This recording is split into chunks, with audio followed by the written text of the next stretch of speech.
እንኳን አንቺ እናት ሜካፕሽን ተቀባብተሽ ለመጣሽ ልጅ መሰልሽ እንደ አንቺ ጥምበሩ የወንዶች እቃ መለኪያ የሆነች ልጅ ነው።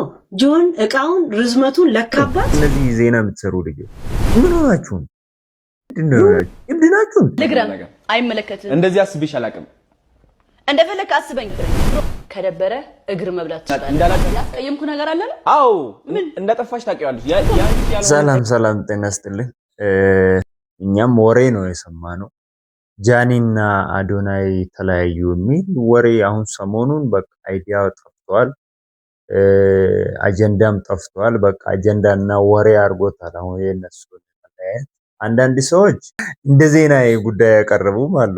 አንደኛው ወገን ለምን የነሱ መለያየት እንደ አድቫንቴጅ ትጠቀማላችሁ፣ ለምን ወጣችሁ ስለነዚህ ልጆች ታወራላችሁ የሚልም አይቻለሁ። በአንድ ወገን ደግሞ ኦኬ ብሎ ወጥቶ ይሄን እንዳጋጣም ተጠቅሞ ወጥቶ ስለነሱ የሚያወራም ሞልቶ በሶሻል ሚዲያ የምናቋቋመው ጋብቻ በሶሻል ሚዲያ እንደሚፈርስ ምንም ጥያቄ የለውም።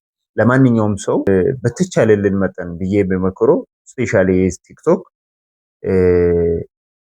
አሁን ላይ ጋብቻችን እዛው ላይ ይሆንና ጋብቻችን እዛው ላይ የምንለያይበት ነገር እየሆነ ነው እና የቤታቸውን ገመና የቤታቸውን አንድ ሰው የራሱን የሱን ላይፍ ለህዝብ ማሳወቅ ያለበት በስሱ ብትሆን የተሻለ ብዬ አስባለሁ።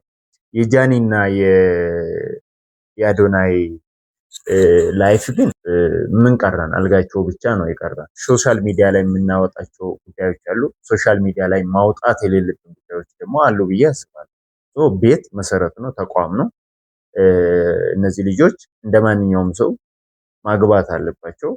እንደማንኛውም ሰው ልጅ በዚች ምድር ላይ ማድረግ ያለበትን ሁሉ አድርጎ መኖር አለባቸው ብዬ አስባለሁ። ያ ክፉ ባልሆነ ግን ወደ ሶሻል ሚዲያ ማምጣታቸው ለዚህ ዛሬ ተጋላጭ እንደሆኑ አድርጓቸዋል። እነሱም አሜን ብሎ መቀበል አለባቸው ብዬ አስባለሁ። እንኩ እንደፈለጋቸው አድርጉኝ ካልክ በኋላ አይ ብሎ መቋዘም የለም። ያው መቻል ነው፣ የሚመጣው መቀበል ነው። አይ ቲንክ እንደዛም ነው እያደረጉ ያሉት ብዬ አስባለሁ። ባይለዩ እኔ ደስ ይለኛል እውነቱን ለመናገር። አንዳንዴ አዶናይ ምስኪንነቱም በሁሉም ቦታ እየተጠቀሙበት እየመሰለኝ። አንዳንዴ የዋነት እኮ ዋጋ ያስከፍላል። እኛ ሀገር የዋ ስትሆን ማንም ሰው ነው የሚጫወትብህ። ይሄን ያልኩት ለምንድን ነው? ገና ከመጀመራቸው የሆነ ነገር እንዳጭበርበረች በዚህ ቪዲዮ አይተናል። ይሄን ቪዲዮ እንስማስ። እንዳላጠፋ ያስቀየምኩ ነገር አለ? አዎ ምን እንደጠፋሽ ታውቂዋለሽ። ያንቺ ያልሆነ እኔ የለፋሁበት አንድ ሳምንት ሙሉ የለፋሁበት ስራ የኔ ነው ብለሽ ስትወስጂ እውነት ነው የምልሽ ሊያስደብርሽ ይገባል። አንደኛ ነገር፣ ሁለተኛ ነገር ይቅርታ መጠየቅ አለብሽ ደግሞ ስትያዢ ማለት ነው። ገባሻ? ላይክ ትንሽ አይደብርሽም? ውስጥሽ አይደብረኝም። ከደበረ እግር መብላት ትችላለህ። ሁለተኛ ደግሞ እንደዚህ እናታዋራኝሽ። ዲስሬስፔክትን እዛው በለመድክበት ምን ይመስላል? ትገርሚያለሽ። እንደዚህ አስቤሽ አላውቅም። ልግረም አይመለከትም። እንደዚህ አስቤሽ አላውቅም። እንደፈለክ አስበኝ ብሮ። ሰርተህ መውሰድ ትችላለህ የራስህን ነገር፣ አያገባኝም። ተሰጠኝ ወሰድኩት።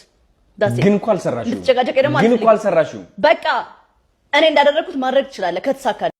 ምን እንደሆነ ብቻ ብቻ ፈርቅ ይዛበታለች ነው የምትሉት? የእውነት አንዳንድ ሰው ደግሞ ስሙት እስኪ የምትለው የወንዶች እቃ መለኪያ የሆነች ልጅ ነው። ጆን እቃውን ርዝመቱን ለካባት። ከዛን አይ እቃዬ ደርሷል፣ አሁን ለአቅመ ሴት ደርሷል ብሎ ሌላ ሴት የምትሆነው ጋር ሄደ። እስቲ እቃዬ ይደርሳል እስተ ጂፖት አለና ለካባት። ለካ እንደዚህ ሂጃላት ሄዳ ዱባይ ላይ አስመነቀረችው።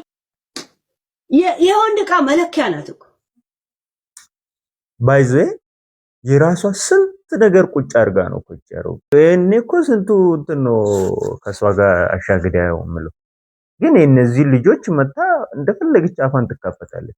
ምን አይነት ወራዳ ሴትዮ እንደሆነች አላውቅም። ከካሜራዎች ሴትዮ ከቃላ የሚወጣ ነገር እኔንም እንኳን ሽንቅቅ ነው የሚያደርግ።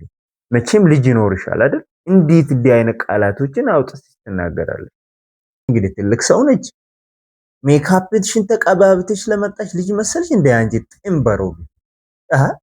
የእውነቴን ነው። እከካ ከነ ጆን ዳንኤል ጋር ምናምን እኮ አንቺ በምንም ታሪክ እኮ በእውነት ያምርባቸዋል እኮ እነዚህ እንኳን ገና ልጆች ናቸው። እኛ እኮ በአንቺ ደረጃ እንኳን አንቺ እናት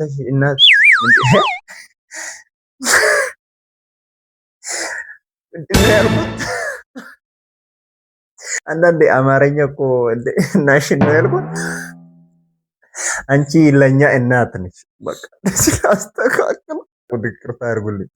አንቺ ምን እናት ነሽ? ገና እኮ ወይ እነዚህ ልጆች መልሰው አንድ ላይም ሊሆኑ ይችላሉ። እግዚአብሔርም ደግሞ አንድ ያርጋቸው። በምስጢር አድርጉ። አውጥታችሁም አትናገሩ። አዶናይ ወድ በከፋ ወድ በባሰ ቁጥር መጥተህ እዚህ ላይ የምታወራን ከሆነ አደገኛ ነው። ያንተ ደግሞ ይለያል። ምንም ሲፈጠር መጥተህ ትነግረናል። እንደዛማ መሆን የለበትም። ትላንት ጃኒዬ ሊሞትልሽ አዶናይ ሊሞትልህ ተባብላችሁ ዛሬ ደግሞ አውጥታችሁ እንደዚህ ነበረ እንደዚህ ነበረ። እኔ አልሰማም። እንደዚህ ትክክል አይደል? እስኪጋቡ ትቸኩላላችሁ። አንድ ላይ እስኪሆኑ በጣም ነው የምትቸኩሉት። አሳዩን። ለዛሬ ነው ሪከርድ። እዛ ደግሞ ልክ ሲጣሉ ግር ብላችሁ ትመጣለ። ምን ለማለት ይጣሉ? እንደዚህ ሆኑ እንደዚህ ሆኑ። ምድረ ወረኛው ተጣሉ። በቃ ኖርማል ነው እኮ እንዴ! ምንድነው? ተፋቱ። ሰው ሲጣላ ቶሎ ሮጥ ብለን ለማስታረቅ የሚሞክር የለም። እስቲ ለማስታረቅ ሞክሩ እና ለሰው አስገርሙ። እነዚህ ዜና የምትሰሩ ልጆች ምን ሆናችሁ? የእውነት ምንድነው የሆናችሁ? እብድናችሁ? አስታርቁ ውስጥ ሄዳችሁ እንዴት ሰው ትዳር ስለተፈረረሰበት አጋጣሚውን ተጠቅሞ ወሬውን ያወራበት ዜና ታረጋበታላችሁ እንዴ? አሳፋሪ ሰዎች ናችሁ እናንተ። ሰው ትዳር ስለተፈረሰ ዜና ትሰራላችሁ እንዴ? መረጃ ደረስክልኝ። በቃ የሰው ቤት ስለተፈረሰ ነው መረጃ የምታደርስልኝ። እኔ ስለነበረ ጊዜ በጣም አመሰግናለሁ።